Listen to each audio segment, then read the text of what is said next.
तो वहीं दिल्ली हरियाणा में गर्मी का डबल अटैक हर रोज देखने को मिल रहा है। शनिवार सुबह से ही सूर्यदेव की तल्खी शुरू हो जाती है, तो वहीं हरियाणा के कई जिलों में अधिकतम तापमान 45 डिग्री सेल्सियस तक पहुंच चुका है।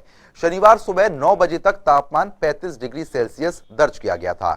इसके साथ ही गर्मी ने बीते 30 साल का रिकॉर्ड तोड़ दिया है। आपको बता दें कि अप्रैल में ही गर्मी पीक पर पहुंचने से जनजीवन पूरी तरीके से प्रभावित होता दिखता है। अमूमन हर साल मई और जून में गर्मी का कहर दिखता है, लेकिन इस बार अप्रैल में ही लोग प्रचंड गर्मी से परेशान हो गए हैं।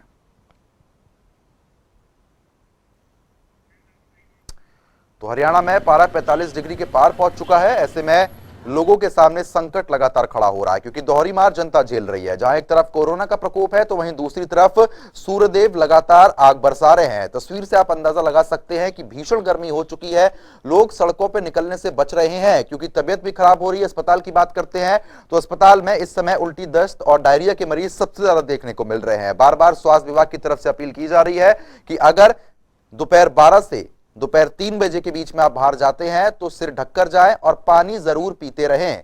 तो बार बार ये अपील भी की जा रही है। साथ ही साथ आपको ये भी बता दें कि आने वाले कुछ दिन और गर्मी का प्रकोप रहेगा, लेकिन 3 मई के बाद राहत मिलने के आसार है। हल्की फुल्की बारिश देखने को मिल सकती है। तो मौसम विभाग ने स्पष्ट कर दिया है कि अभी कुछ दिन और गर्मी का जो प्रकोप है वो देखने को मिलेगा। दिल्ली में भी लगातार पारा बढ़ रहा है, तो वही स्थिति हरियाणा की बनी हुई है। हरियाणा में भी पारा 45 के पार पहुंच चुका है, जिसके चलते आम लोगों को काफी परेशानियों का सामना करना पड़ रहा है। तो आपको बता दें, जिस तरीके से आप अपनी स्क्रीन पर भी देख पा रहे हैं, ऐसे में गर्मी का जो प्रकोप है वो बहुत तेजी के साथ बढ़ रहा है। तरल पदार्थ लेते रहें, स्वास्थ्य विभाग की तरफ से ये बात स्पष्ट कर दी गई है। साथ ही साथ आपको ये भी बता रहे हैं कि मौसम विभाग लगातार यह अनुमान जता रहा है कि आने वाले 3 से 4 दिन गर्मी का प्रकोप इसी तरीके से लगातार बरकरार रहेगा। तो आपको बता दें कि लगातार गर्मी का जो प्रकोप है वो बहुत तेजी के साथ बढ़ता हुआ नजर आ रहा है, जिसके चलते आम जनजीवन पूरी तरीके से अस्त व्यस्त हो गया है। तो पालम की बात करते हैं तो 44 डिग्री सेल्सियस पारा पहुंच चुका है। जाफरपुर में 45.2 डिग्री।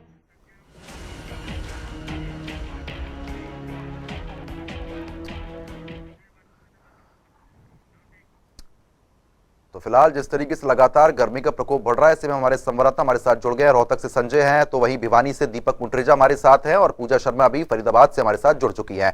पूजा, सबसे पहले आप ही का रुख करूंगा। जिस तरीके से हरियाणा की बात करते हैं तो लगातार गर्मी का जो प्रकोप है वो यहाँ पर देखने को मिल रहा है। फरीदाबाद में भी स्थिति वही बनी हुई है। ऐसे में मौजूदा स्थिति में अभी क्या कुछ परिस्थिति बन रही है, क्या कुछ गर्मी का प्रकोप देखने को मिल रहा है फरीदाबाद की बात करते हैं तो? बिल्कुल, देखिए, जैसे कहा जाता है कि दिल्ली की सर्दी सब जगह मशहूर है, तो ऐसे में दिल्ली और अपना ही रंग दिखा रही है। और फरीदाबाद की स्थिति की यदि बात करूं तो आज पारा 44 डिग्री को पार कर गया। न्यूनतम टेम्परेचर 28 डिग्री है।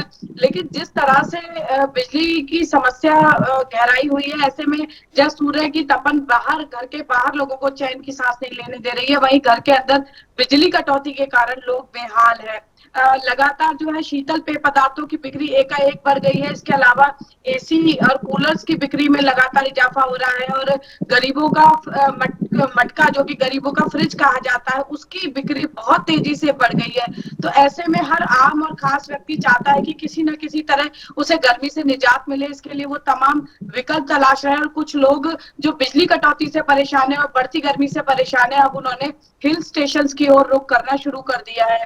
अस्पतालों की यदि बात करें तो शायद ही कोई क्लिनिक या निजी अस्पताल या सरकारी अस्पताल ऐसा होगा जहां मरीजों का तांता ना लगा हो। निमोनिया, डायरिया जैसे रोगों के मरीज आ रहे हैं, उल्टी दस्त से पीड़ित मरीज आ रहे हैं।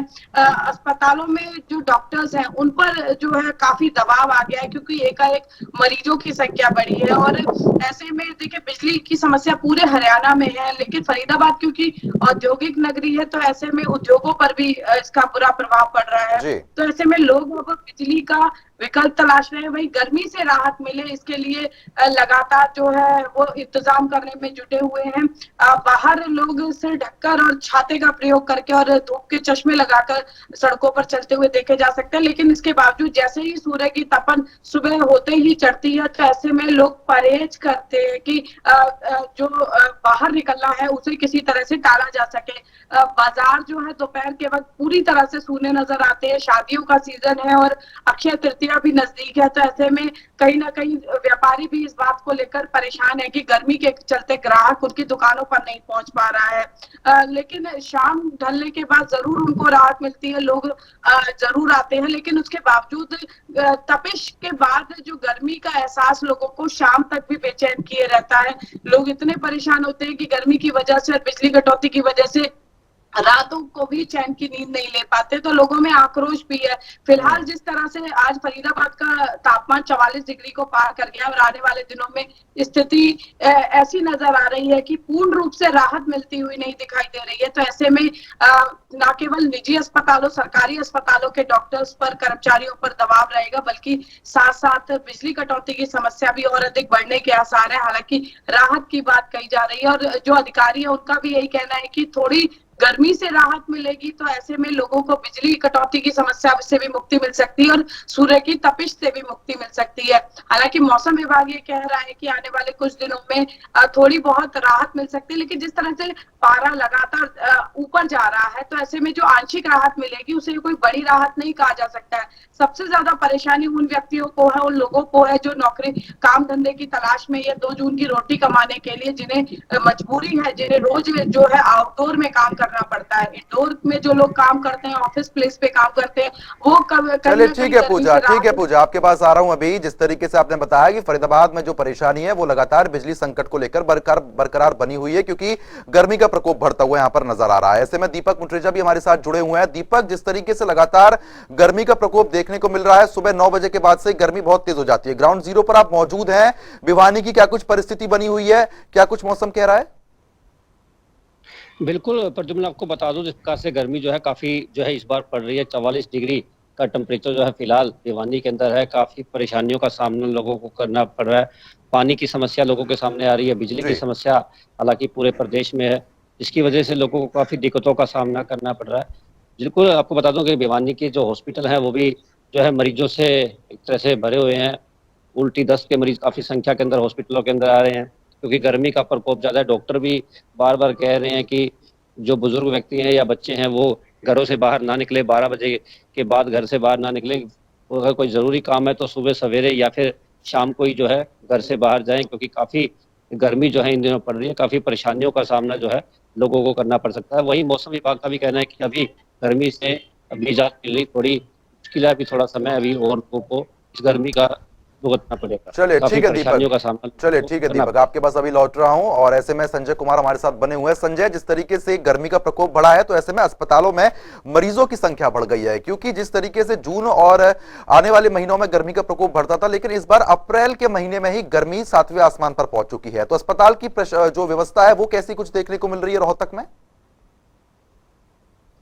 कहा कि जो है मई जून के महीने में जो है ज्यादा गर्मी पड़ती थी और जो है ये इस तरह का माहौल जो है देखने को मिलता था, लेकिन अब की बात जो है मार्च से ही गर्मी पड़ना शुरू हो गया था। मार्च के आखिर लास्ट जो सप्ताह था उसमें ही गर्मी करने जो है अपना रंग दिखाना शुरू कर दिया था, और ऐसे में जो है अब अप्रैल के महीने में तो पूरी तरह से ताबड़तोड़ जो है वो गर्मी पड़ रही है। तो कहीं आम लोगों को भी काफी परेशानी का सामना करना पड़ रहा था। और दूसरी बात तो आपने कही, बीमारियां लगातार वो बढ़ रही है, जो है लगातार मरीज आ रहे हैं। ऐसे में कहीं ना अगर स्वास्थ्य विभाग की तो पूरी तरह से अलर्ट दिखाई दे रहा, क्योंकि कोविड के दौरान जिस तरह से स्वास्थ्य विभाग को अपडेट किया गया था और जो है स्वास्थ्य कर्मी जो है पूरी तरह से तैयार किए गए थे, तो उसको उसी को देखते हुए जो स्वास्थ्य अधिकारी हैं वो साफ तौर पर जो है निर्देश देते नजर आ रहे थे कि अगर गर्मी बढ़ने के साथ साथ और भी बीमारियां जो है वो बढ़ जाती है। अगर बात करें मलेरिया की और हैजा की बात करें तो वो लगातार उल्टी दस्त जो है वो होती है, तो कहीं ना कहीं ये बीमारियां जो है लगातार बढ़ती हैं। उसके साथ साथ जो है डेंगू के मरीज भी जो है वो बढ़ना शुरू हो जाते हैं। तो कहीं ना कहीं इससे पहले जो है स्वास्थ्य विभाग पूरी तरह से अलर्ट हो जाता है, और उसी को देखते हुए जो है रोहतक के सिविल विभाग जो हॉस्पिटल है उसमें बेड की सुविधा जो है, ऑक्सीजन की सुविधा और डॉक्टर की जो है अलर्ट मोड पर जो है पूरी तरह से जो है रखा गया है। तो ऐसे में कहीं ना कहीं ये कहे कि गर्मी जो है पूरी तरह से अपना रूप दिखा रही है और लगातार जो है 44 डिग्री से ऊपर का आज का तापमान है, और आगे जो है आने वाले दिनों में और भी तापमान बढ़ने की उम्मीद है। ये कहा जा रहा है कि लोगों को काफी मुश्किलों का सामना जो है इस दौरान करना पड़ सकता है। हालांकि मैं अपने पीछे का रास्ता दिखाऊं। चलिए ठीक है संजय, रोक रहा हूं आपको। संजय, दीपक और पूजा, बहुत बहुत शुक्रिया तमाम जानकारी देने के लिए। खबर पर नजर जरूर बनाए रखिएगा, अपडेट हम लोग आपसे लेते रहेंगे।